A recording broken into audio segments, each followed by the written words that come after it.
ඊළඟට මරණයට පත් වෙන පුද්ගලයා තවත් තැනක උපදින්න දීර්ඝ කාලයක් නම් ගත වෙන්නේ නැහැ. මෙහෙන් මරුණහම තව තැනක උපදින්න ගත වෙන කාලය අපි ඇහිපිල්ලමක් ගහනවටත් වඩා අඩු කාලයක් තමයි තියෙන්නේ. ඒක අපේ බුදුරජාණන් වහන්සේ මනාව පැහැදිලි කළා. සමහර වෙලාවට මරුණ කෙනා ගැන අපි හිතනකොට මැරිච්ච කෙනා වෙන තැනක ඉපදිලා සිතුවිලි කෝටි ප්‍රකෝටි ගණක් එයා පහල කරලත් ඉවරයි. ඒ තරම්ම මරණයේ ඉක්ම. උදාහරණයක් හැටියට පැහැදිලි කළොත් පිනතුනි තත්පරයකට උපදින සිත් ප්‍රමාණය කෝටි ප්‍රකෝටි ගණනක් බවයි සඳහන් වෙන්නේ. මේ හැම හිතකටම අවස්ථා තුනක් තියෙනවා. උපාද, ස්ථಿತಿ, භංග. හැම හිතක්ම උපදිනවා, පවතිනවා, නැති වෙනවා. නැවත උපදිනවා, ආය පවතිනවා, ආය නැති වෙනවා. එතකොට තත්පරයක් වගේ සුළු කාලයක් තුල උපදින සිත් ප්‍රමාණය කෝටි ගණක් කියලා සඳහන් කරන්නේ. තත්පරය ගැන අපේ අයට අමුතුවෙන් උගන්වන්න දෙයක් නැහැ.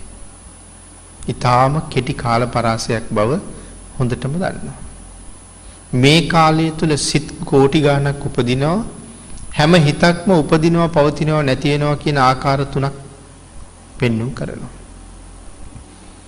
එතකොට මේ හිත උපදින වෙලාවේ අපිට උපදින හිතේ ජීවත් වෙන්නත් බෑ.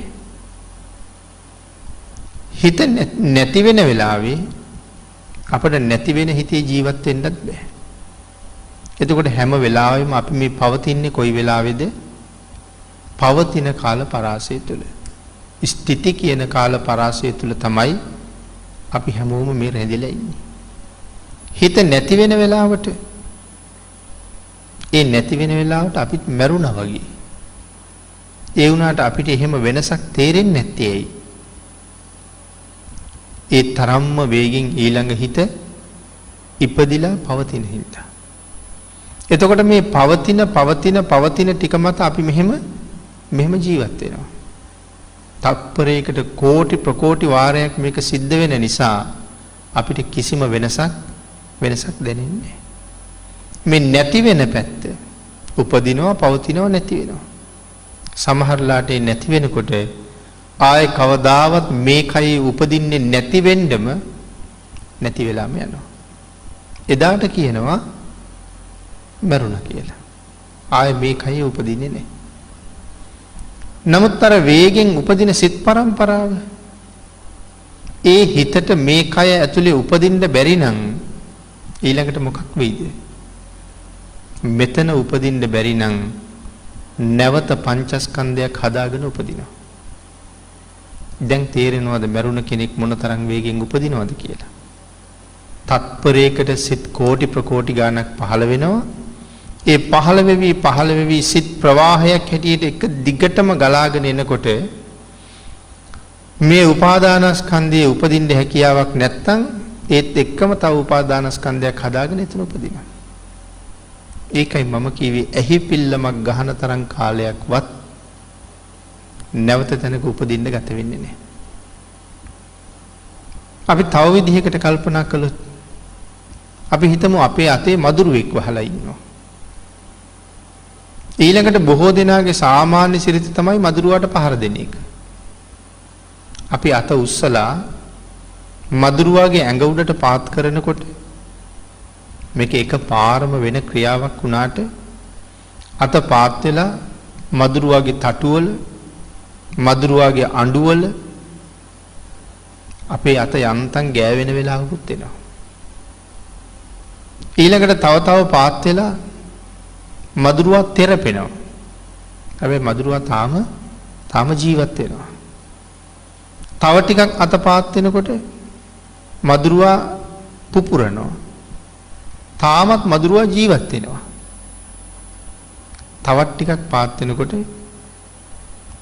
මදුරුවාගේ ජීවිතේ නැති වෙනවා. මදුරුවා තැලිලම ඉවර වෙනවා. නමුත් ඒ තැලෙන මොහොත වෙනකම්ම මදුරුවාගේ හිත් උපදිනවා. ඒ හිත් උපදින තාක්කල් මදුරුවා ජීවත් වෙනවා.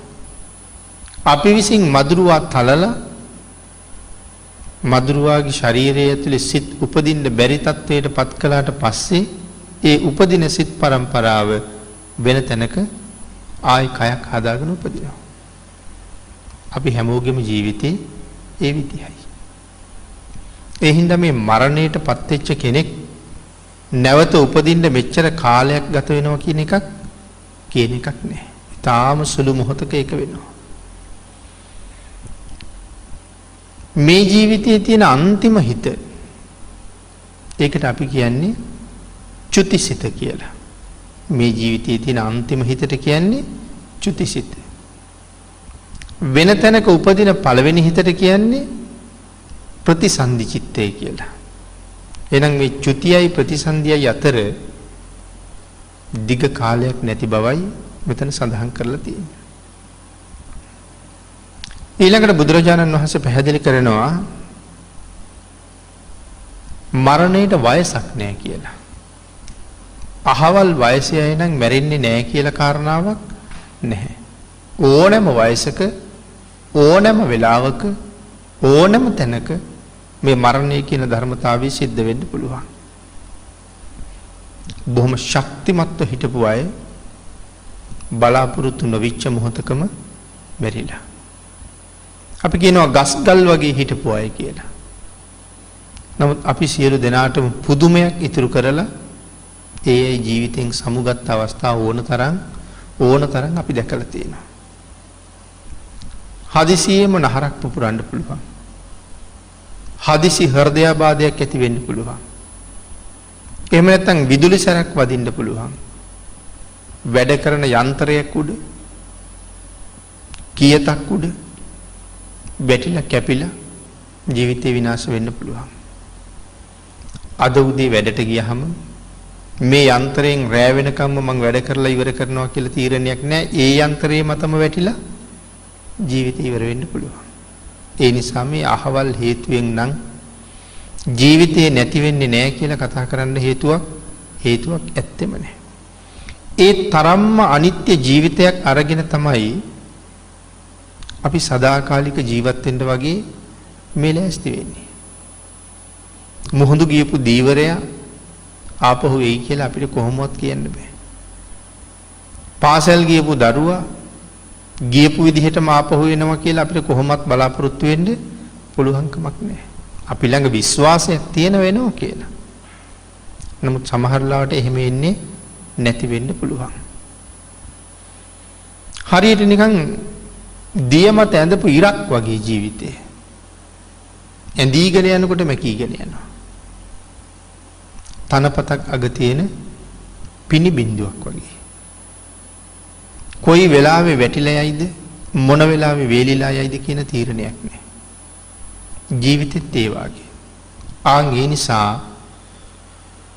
බුදුරජාණන් වහන්සේ පැහැදිලි කරනවා ජීවිතේ මේ තරම් අනිත්‍යයි මරණයෙන්ම කෙරවල වෙන සුළුයි. නමුත් මරණය පිළිබඳව කිසි කෙනෙක් බිය නොවිය යුතුයි කියලා. හේතුව තමයි මරණයට බය වුණා කියලා කවදාවත් මරණයෙන් මිදෙන්න පුළුවන් කමක් නැහැ. අපි මොනතරම් බයෙ හිටියත් රැකවරණ හොයාගෙන කොහෙ යන්න උත්සාහ කළත් කොහෙවත් රැකවරණයක් නැහැ. කන්දක් උඩ හිටියත් මැරෙනවා. මාරයා එයි කියලා සාගරයේ මැද හිටියත් මැරෙනවා. මාරයාට එන්න බැරි වෙයි කියලා අහසට ගිහිල්ලා හිටියත් මැරෙනවා. එහෙනම් මැරෙන්නේ නැතුව හැංගෙන්න තැනක් මාරයාගෙන් බේරෙන්න තැනක් ලෝකේ කොහෙවත්ම නැහැ. ඒ නිසා දේශනා කළා මරණයෙන් බේරෙන්න පුළුවන් කමක් නැහැ. බය නැතුව මරණයට මුහුණ දෙන්න සූදානම් වෙන්න කියලා.